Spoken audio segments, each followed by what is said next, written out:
Welcome to Accreditation Made Easy, the podcast that takes the stress out of accreditation. I'm your host, Areaka Jewell, and in each episode, we'll deliver actionable tips, expert insights, and practical strategies to help streamline the process. And of course, make your work life a little easier. Now, whether you're tackling policies, preparing for assessments, or just looking for ways to stay ahead, we've got you covered. Let's simplify accreditation, one step at a time. Hello, and welcome to another episode of Accreditation Made Easy. I am your host, Areaka Jewell. Today we're going to get into PAC Requests. Before I tell you what that's all about, let me ask you this. When you're researching policies and procedures, it can feel like a never-ending task. Am I right? Especially when someone in your agency asks the question, how do other agencies do this?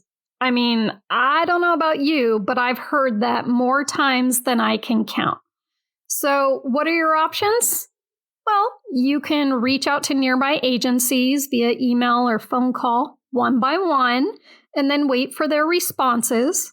Or maybe you have a regional accreditation group that you belong to, and you can reach out to the group collectively and find out. Lastly, and the topic for today is tap into your accreditation community's Police Accreditation Coalition, or PAC, if one exists.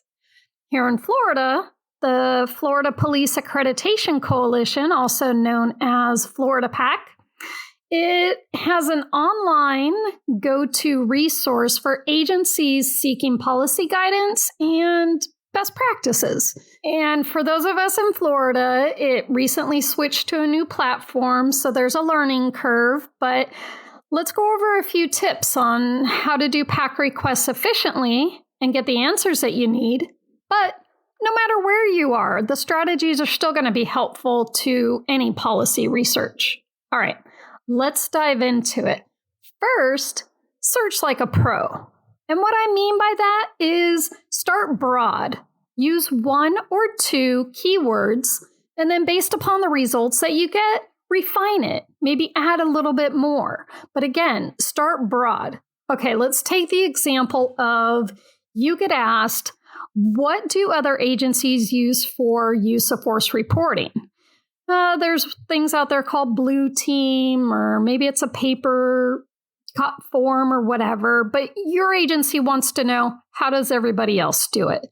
So when you go into the PAC request and you try to do a search, start with use of force and put it in quotation marks because you want it to search that phrase, not each word individually. So you do a search on use of force, you get quite a few, but they're kind of varied. Maybe you narrow it down a little bit and make it use of force reporting, or maybe your agency doesn't call it use of force, it calls it response to resistance. Whatever it is, just go with it and refine your search based upon the results.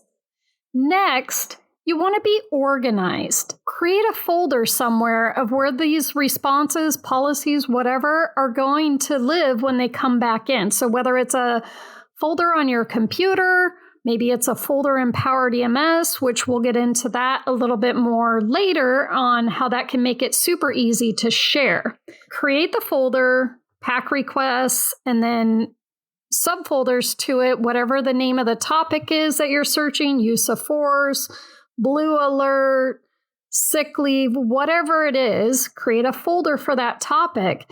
And then the documents that go in it, rather than saving them the way they come to you, which will most likely be like a standard or a policy number followed by the name of that policy, that's not going to make much sense to you, let alone anyone else in your agency later. So I recommend name them by just whatever the agency is that it came from. That way, when you're looking back on this, you have the topic being researched and the agencies that provided you feedback. Okay, next, what if you only got like a few responses? Nothing really to go on, maybe just someone else asking for it, but nobody responded to it. I personally would then go out to the other person who was looking for the same thing that I was, because maybe they received offline feedback. Maybe they already created a policy on it that they'd be willing to share with you. Either way, if somebody else is looking for it, they may have gathered information that they can share. Now, if your search results are 0, there's nothing, no one else is looking for it, no policies shared on it, you can always create your own. But a few things to keep in mind if you create your own PAC request. First and foremost, keep the subject line very clear and direct. You want it to go out to everybody and they immediately know what you're looking for and whether or not they can respond with anything. It'll also help for anyone in the future that does a search, like what we just talked about, that your post will come up. Next, be specific about not only what you're looking for, but how do you want the responses to come back to you? Are you looking for people to share their policy, the entire policy? Maybe you just want the certain section of the policy, like what does your agency use to satisfy this bullet in this standard? Maybe it's a survey and you just want a yes or no type of response. Just let people know how you want them to respond. Maybe you want both. Next, spell check. I cannot stress the importance of spell check enough. You want what you put out there to be a professional representation of both you and your agency. These posts are going to live on for years to come. You don't want to be known as that person that has typos in everything they send out. So spell check. Next, the responses. If you subscribe to whichever folder or section in the Florida PAC, if you subscribe to it, you're going to get posts and the responses to those posts in your email. So you got two choices. You can log back into the PAC and see your post and any associated responses, or just check your email. But again, make sure you have a plan to organize these once you receive them. Lastly, you want to be able to share what you find. If somebody in your agency asked for policies, if they just asked for a survey result, whatever it is, you need to have a way to share it back to them.